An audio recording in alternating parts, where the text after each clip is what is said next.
Hi everyone, welcome to another episode of Lending Update with David. This is for February 2019. So the biggest headline this time is certainly around the Royal Commission recommendation. I think there's enough talks about it already, so I'm not going to cover it here.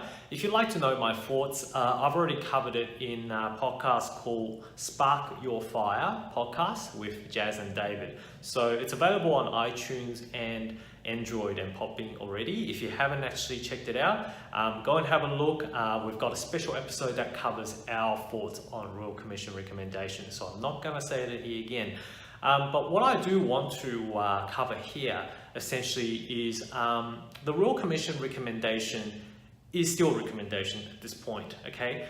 Until it's being implemented and legislated, nothing is set in stone.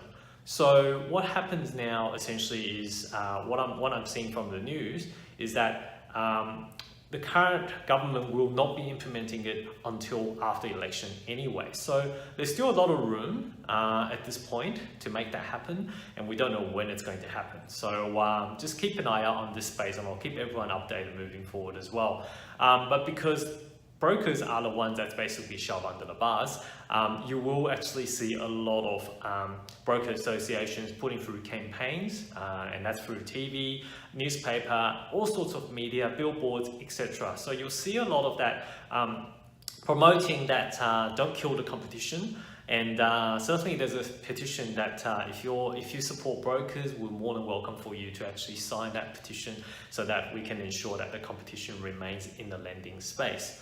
Another update in relation to Royal Commission recommendation, and this is probably more of a positive news, is that lending probably won't get any more tight. Okay, so the Royal Commission recommendation actually in the report, it kind of suggests that at the moment they're happy with the current assessment.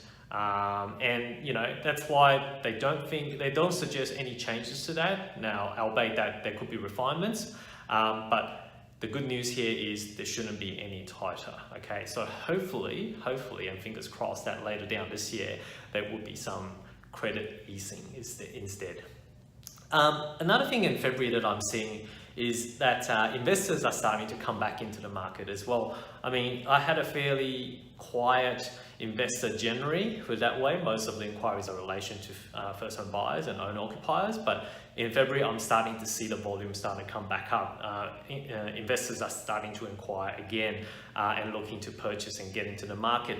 In particular, the Brisbane, the Adelaide, the Perth to an extent as well. So that's a good sign. I guess after a quiet January, investors are now back in action, and after Royal Commission recommendation is also out, another thing is now set in stone for them. So, you know, I think that's why they're keen to get back into the market again. Last but not least, the interest rate updates. So since the last update in January, we currently have ING, Members Equity Bank, so M&E Bank, and also Macquarie Bank. Okay, so these three banks have announced that they are raising rates or have already raised rates.